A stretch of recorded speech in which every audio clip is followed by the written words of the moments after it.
तो ईरान में विद्रोह की आग थमने का नाम नहीं ले रही है। दिसंबर के आखिरी हफ्ते में महंगाई और भ्रष्टाचार के खिलाफ शुरू हुआ प्रदर्शन अब एक क्रांति की तरह नजर आ रहा है, जिसके आगे सरकार लाचार नजर आ रही है। विद्रोह प्रदर्शनों का दायरा इतना बड़ा हो चुका है कि इसकी तुलना ईरान की इस्लामिक क्रांति से होने लगी है। अमेरिका लगातार ईरान की मॉनिटरिंग कर रहा है। आज ही एक रिपोर्ट में दावा किया गया है कि प्रदर्शन के दौरान, ध्यान से सुनिएगा, प्रदर्शन के दौरान 12,000 से ज्यादा लोग मारे जा चुके हैं। सवाल है कि ईरान जहां विपक्ष का कोई वजूद नहीं है, जहां कोई भी मजबूत विपक्षी नेता नहीं है, वहां इतना संगठित आंदोलन कैसे मुमकिन हो पाया? सेना सड़क पर उतर गई, लेकिन विद्रोह प्रदर्शन नहीं रुका।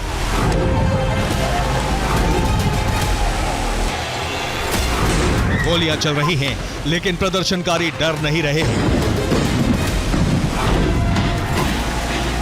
ईरान की राजधानी तेहरान नहीं, बल्कि कई शहरों में प्रदर्शन हो रहे हैं।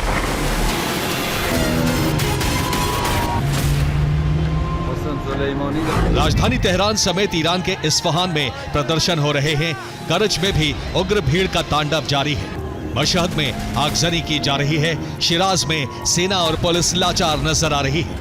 कुम में भी जोरदार प्रदर्शन हो रहे हैं।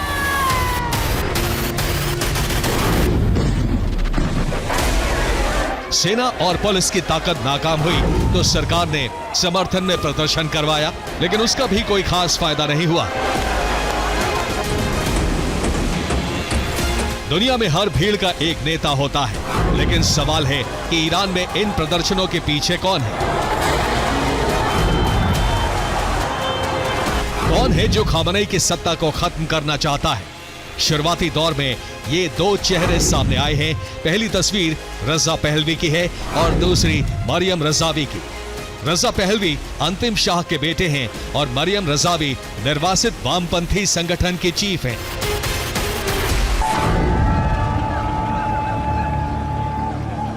माना जा रहा है कि लंबे समय तक यूरोप के अलग अलग शहरों में रहने वाली मरियम रजावी ने ही ईरान में विद्रोह की चिंगारी सुलगाई और उसे विकराल आग का स्वरूप दिया।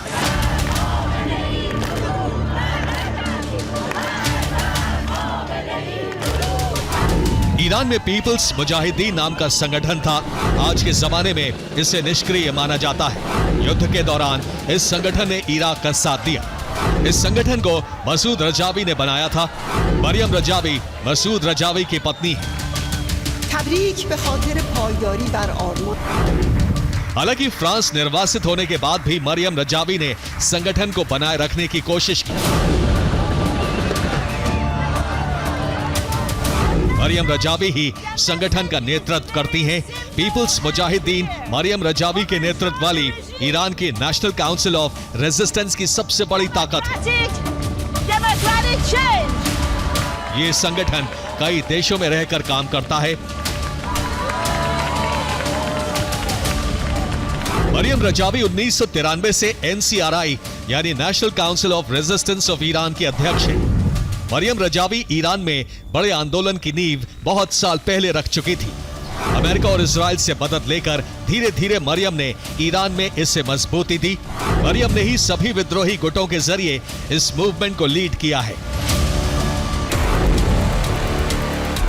दावा किया जा रहा है कि फ्रांस के पेरिस में रहकर मरियम ने खामनेई के खिलाफ एक बहुत बड़ी साजिश का प्लान तैयार किया। मरियम ने ईरान में मौजूद बिखरे हुए विपक्ष को एक करने की कोशिश की, लेकिन सबसे अहम रहा अल्पसंख्यकों को संगठित करना।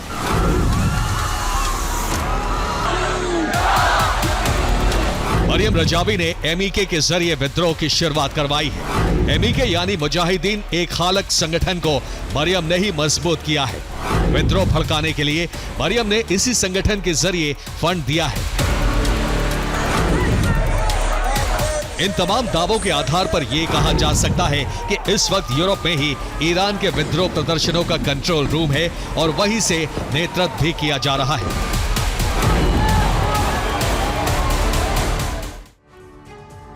और अब जो जानकारी सामने आई है उसके मुताबिक ईरान में हो रहे प्रदर्शनों का कंट्रोल रूम फ्रांस के पेरिस में, यही रहकर मरियम रजावी आंदोलन का नेतृत्व कर रही हैं। दावा है कि मरियम ने ही आंदोलन के लिए हथियार भिजवाए हैं। ईरान में प्रदर्शन के लिए फंड भी फ्रांस से ही भेजा गया और लगातार फंडिंग हो रही है। फ्रांस में रहकर ही मरियम ने ईरान में लोगों को एकजुट किया है और आंदोलन की शुरुआत करवाई है। मरियम ने इस पूरे मिशन के लिए अमेरिका और इजराइल से मदद ली है। मरियम ने ईरान में तख्ता पलट के लिए वहां मौजूद अल्पसंख्यकों को एकजुट किया है। ईरान में अजरबैजानी समूह की आबादी 16% है। ईरान में कुर्द की आबादी 10% है। लूर जाति के लोग 6% हैं और 2% अरब लोग हैं। 2% बलूची समूह के लोग हैं। ईरान में तुर्कों की संख्या भी 2% है।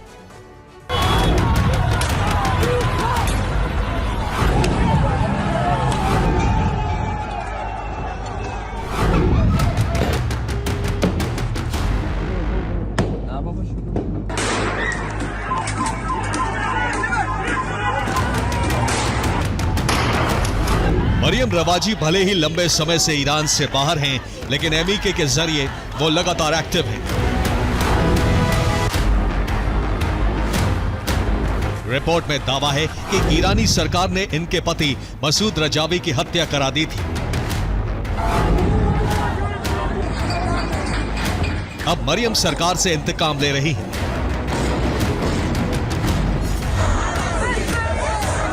पति की हत्या का बदला लेने के लिए ही मरियम ने खमेनी को सत्ता से हटाने का अभियान शुरू किया है। मरियम रजावी 1980 से ईरान से निर्वासित हैं। 2003 में पति और एमईके के प्रमुख मसूद रजावी लापता हो गए। तब से मरियम और एमईके मसूद रजावी की हत्या का बदला लेने के लिए मौके की ताक में हैं।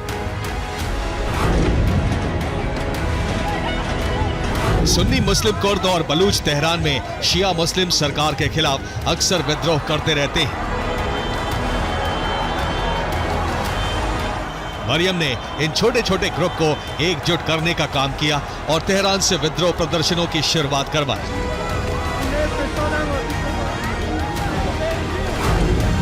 लेकिन किसी भी बड़े आंदोलन के लिए फंड की जरूरत होती है, जो मरियम जमा करने में कामयाब रही। मरियम की मदद CIA जैसी अमेरिकी एजेंसी कर रही है। मोसाद भी मरियम रजावी को गाइडेंस दे रही है। अमेरिका इजराइल ईरान में सही मौके पर हमला कर सकती है। विदेश से ईरान में हथियार पहुंचाए जाने के भी सबूत मिले हैं। और ईरान ने फिर दावा किया है कि प्रदर्शनकारियों को विदेश से हथियारों की सप्लाई की जा रही है। सुरक्षा एजेंसियों ने ईरान में हथियारों से भरा ट्रक पकड़ा है। ट्रक से ईरान में हथियारों का जखीरा बरामद किया गया है। ईरान ने इसे विदेशी साजिश का नया सबूत बताया है। ईरान इंटरनेशनल एजेंसी का दावा है कि ईरान में 12,000 लोगों की मौत हो चुकी है। सभी मौतें इसी प्रदर्शन के दौरान हुई हैं। ईरान की सेना प्रदर्शनकारियों पर गोली चला रही है। प्रदर्शनकारियों पर घातक हथियारों से हमले हो रहे हैं।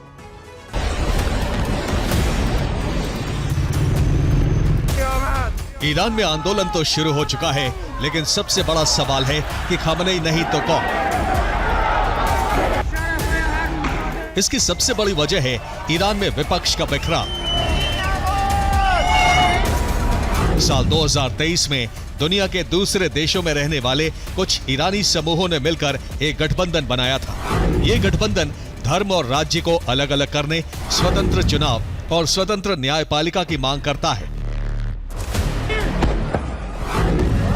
रजा पहलवी और मरियम रजावी भी बहुत प्रभावशाली नहीं हैं, क्योंकि ये पर्दे के पीछे रहकर लोकतंत्र की मांग करते रहे हैं। मौजूदा दौर में सरकार को उखाड़ फेंकने वाली इस भीड़ का कोई एक लीडर सामने नजर नहीं आता। इसलिए ईरान में तख्ता पलट ही हुआ तो लोकतांत्रिक सरकार बनने में काफी वक्त लग सकता है। Bureau report, TV9 Bharatvarsh.